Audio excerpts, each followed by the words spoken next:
Yung ano sir, itong club dito sir. Para sa lipat na. yeah. Picturean na rin namin doon.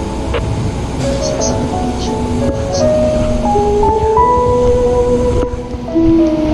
Shoutout nga pala kay Jade lang. Sakto yan. Sa pagpapaharap sa akin na ginagawa ko. Sa single.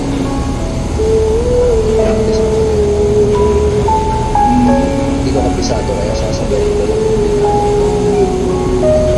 Ikaw ay Pilipino, ngunit wala ka sa Pinas. Dahil sa hirap ng buhay mo, di ka makaligtas. Para to sa aking pamilya, yan ang lagi mong bigas. Kaya kahit masakit, ikay nagpapakatigas. Ang magtutom ang pamilya mo, hindi mo matiis. Pero sarili mo, tinitiis mo. Kahit na mismo na sila, ang sakripisyo mo ay para sa pamilya. Wala ka nang pake kahit ang layong milya-milya. Iniisip mo kasi kinabukasan lang nila. Mas pinili mong maghirap ka na lang ng mag-isa.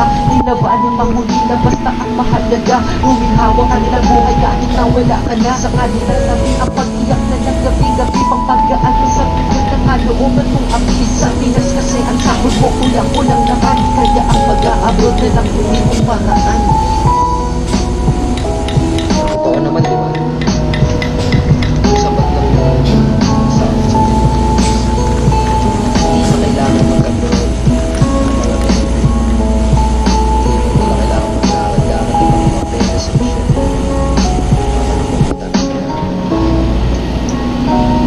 Panibagong araw na naman papasok sa trabaho. Kahit nakakapagod na binabaliwala mo, kailangan may mapadala kasi kahit papalo pag wala kasi tingin sa'yo matamot at sama mo. Kaya kasi nila kapag nasa abroad na tao, sarap na buhay natin dito at mayaman tayo. Hindi nila alam buhay mo dito ginagago. Ika'y inaapi, minsan pa'y minamaltrato. Ng aking mag-isa nalulungkot walang kasalo. Kahit gutom ka nga kundi pagkain mo sa plato.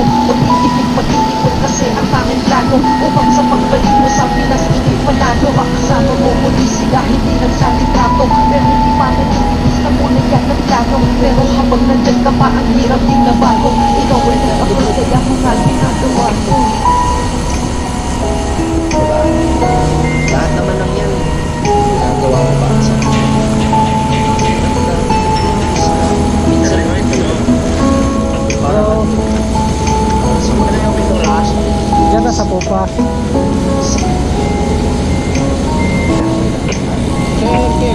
Para to sa Pinoy na umalis sa ating bayan. Huwag kayong panghihinaan ng loob Pinoy tibayan. Araw-araw na pagsubok harapin, huwag mong iwasan. Bawat araw kakayanin ko ang dapat magsigawan. Para to sa ating pamilya kaya tuloy sa pag-abante. Para kahit wala na tayo, tayo magiging kampante. Na sila ay nabigyan ng magandang kinabukasan at hindi nila madanas ating mga naranasan. Alam ko mahirap to, alam ko alam nyo rin. Pero kung kinaya ko, alam ko na kaya nyo din. Dahil tayo'y mga Pinoy matibay ating kalooban. Hindi matitilag ng pangungulilan kalungkutan. Kaya kahit naman mong hirap na hirap ka na, ito'y sinasarili mo, huwag lang silang mag-alala. Iyong mga anak kahit sila sa'yo'y nagtatampo, ba't mo daw sila iniwan? Ano ang pakay mo? Hindi nila alam magutom ang anak, ikay takot. Kaya pag-aabroad na lang ang nasa tangi mong sagot. Kahit galit sila sa'yo, sila'y iyong tinustusan. Ngunit ikay nasa malayo at di mong ginusto yan. Ngunit para sa kanila kailangan mong magsakripisyo. Ito ang kwento ng nag-aabroad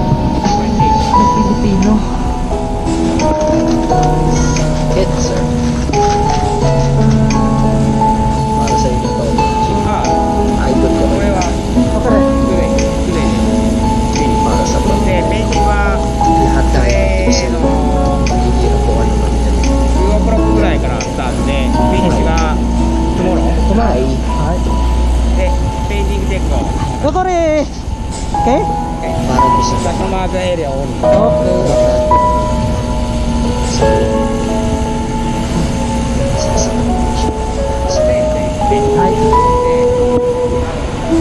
Okay. shoutout po pala kay JP. 2 o'clock. Sa pagpapayaw sa akin. Yes. This. Finish? No. Okay. Sa atin kaya sasabayan ko lang. Ikaw ay Pilipino, ngunit wala ka sa Pinas. Dahil sa hirap ng buhay mo, di ka makaligtas. Para to sa ating pamilya, yan ang lagi mong bigas. Kaya kahit masakit, ikay nagpapakatigas. matigas ang magtutumang pamilya mo. Hindi mo matiis pero sarili mo tinitiis mo. Kahit na mismo na sila ang sakripisyo mo ay para sa pamilya. Wala ka nang pakay kahit ang layo milya-milya. Iniisip mo kasi kinabukasan lang nila. Mas pinili mong maghirap ka na lang ng mag-isa. Di na ba aling mahuli na basta ang mahalaga. Humihawa ka nilang buhay kahit na wala ka na. Sa kanilang tabi ang pag-iyak na lang gabi-gabi. Pagpagaan mo sa likod ng kalooban mong api. Sa Pinas kasi ang sahod mo kulang-kulang naman. Kaya ang pag-aabot na lang huli mong paraan. Oo naman yun. Sapat lang yung sa akin sa Pilipinas. Hindi na kailangan mag-abroad. Hindi mo na kailangan mag-aaral-aaral ng maganda yung desisyon.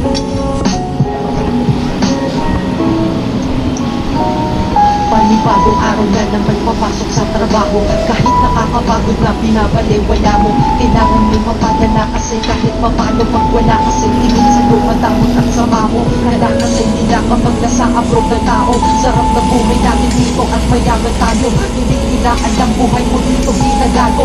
Ika'y inaapen, minsan pa'y minamaltrato. Na kahit mag-isa nalulungkot walang kasalo. Kahit gutom ka nga kundi pagkain mo sa plato. Pagtitipid kasi ang tanging plano upang sa pagbalik mo sa Pinas ika'y panalo. Makasama mo muli sila hindi nagsalita to. Pero di pa nalilitis na muna yan ang plano. Pero habang nandyan ka pa ang hirap din na bago. Ikaw ay nag-abroad kaya kung nga ginagawa to.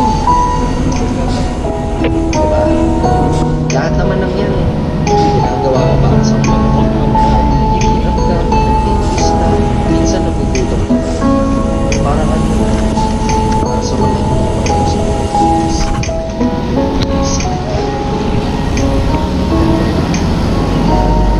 Para to sa Pinoy na umalis sa ating bayan. Huwag kayong pangikitaan ng loob Pinoy tibayan. Araw-araw na pagsubok harapin. Huwag mong iwasan bawat araw. Kakayanin mo ang dapat pagsigawan. Para to sa ating pamilya kaya tuloy sa pag-abante. Para kahit wala na tayo magiging kampante. Na sila ay nabigyan ng magandang kinabukasan. At hindi nila madanas ating mga naranasan. Alam kong mahirap to, alam kong alam nyo rin. Pero kung kinaya ko, alam ko na kaya nyo din. Dahil tayo'y mga Pinoy matibay ating kalooban. Hindi mahitinag ng pag-uulilan na lungkutan. Kaya kahit tama mong hirap na itisig na sarili mo. Huwag lang silang mag-alala. Inyong mga anak kahit sila sa'yo'y nagtatampo.